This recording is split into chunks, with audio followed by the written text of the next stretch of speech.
The drama makes it interesting. The facts make it compelling. The David Madeira Show on 94.3 FM, The Talker.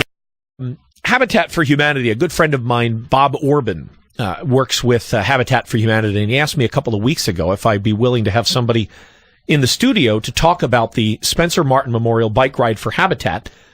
And after a couple of phone calls and emails, we set up to have Bob Borwick here in the studio. He's here now. Bob, welcome to the show. Thank you very much. Tell me a little bit about Spencer Martin first. Anytime there's a race or a ride named after somebody, I want to know that person. Spencer Martin was a volunteer, a very active volunteer for Habitat for Humanity back a couple of years ago.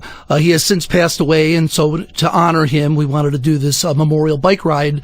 And it's an opportunity to raise funds and help build a home for some needy people. So now your website on your Facebook page has an actual, I guess, an interactive map that you can take a look at there. I see it's posted a little bit ago, and it's kind of cool. It goes around partly around Harvey's Lake, which is a great ride. Absolutely. It's in the back mountain, starts at Penn State Lehman, and winds its way through the back mountain all the way through Loyalville, Knox, and Harvey's Lake, around the lake, and I'm back up to Penn State. It's about a 33-mile ride, and it's absolutely beautiful. And how do people sign up if they want to be a rider?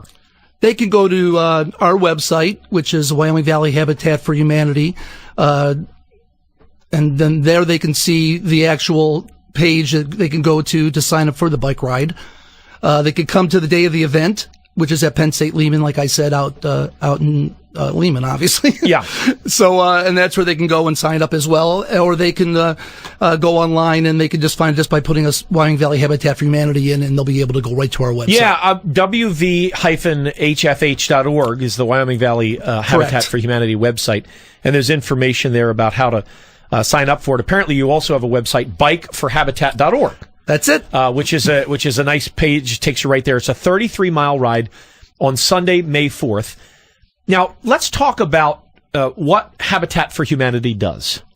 Habitat for Humanity really finds homes for people that are in need, but by no means are these are hardworking people who may be down on their luck, who just don't make enough money to support their families in a traditional rental or cannot afford a new home. Well, one of the things that I was surprised to find out about is that there is a work component associated with Habitat for Humanity. It's not just, hey, we're going to give you a home. Absolutely not. They have to do 300 hours of community service on a habitat project, whether it be on their particular home or on someone else's home they were building for somebody else.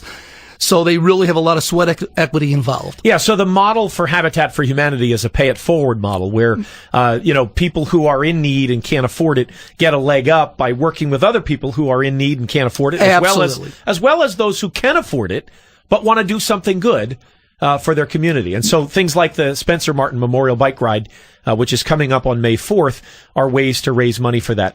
Why did you get involved with the bike component of this? You're a biker, aren't you? I'm a biker, have been enjoying bike riding for the last 15 or 20 years. Was actively biking throughout our area and also doing rides for the Cancer Society down in Philadelphia and for other good causes. And when I became a member of the board of Habitat in Wyoming Valley, I asked, I brought up with me the Your idea. Passion, right? Yeah, sure. I said, is this something I like to do? They raise millions of dollars down in Philadelphia for the Cancer Society. Of course, that's a high goal for us to attain, but we'd very much like to, emulate it to some degree in our local area. And over the last 5 years, we've raised well over $100,000 to build as many as 2 or 3 homes. Yes. Really? Absolutely. Well, that's fabulous. Folks, it's Bob Borwick. He's got a passion for biking as well as helping others to find a home. Wyoming Valley Habitat for Humanity's website, bikeforhabitat.org, is where you can go. Now, if people don't maybe want to sign up to bike, but they still want to contribute in some way, what are the other opportunities? Oh, absolutely. I mean, they could make just a general donation, and we're more than happy to take any type of donations. Obviously, we also have a spin component at Wilkes-Barre, Penn State Wilkes-Barre /Lehman. There is a spinning room where we'll be doing spinning the same day for people who don't have the ability to do 33 miles or just don't want to bike outside, where they could pay $35 and they can do a spin class. We'll have 3 or 4 spin classes that morning, and that's another way to help the cause. All right, and how many people do you expect? Usually, I'd say last year we had about a couple hundred. This year we'd like to hit 250 in terms of riders, and maybe another 40 or 50 on spinning. So that means you're going to need some volunteers at the intersections. Is that we have at least 80 volunteers? You're good on that. Absolutely. So you just need registrants. We need bikers. Bikeforhabitat.org. Folks, get over there. Sign up. This is a great way to kick off the spring. It'll give you something to work for because it's May 4th, which means you could spend the next 2 weeks training. If you've been thinking about, I should really get out, this is a great time to jump in because it'll get you started training right away. It's May 4th. And the ride starts, 8 o'clock? 8 o'clock on Sunday morning, May 4th. Okay, and registration starts at 7 a.m. Go to bikeforhabitat.org for more information. Bob, thanks so much for bringing your passion and this information to our listeners. Wyoming Valley Habitat for Humanity. Again, bikeforhabitat.org is the place to go and register.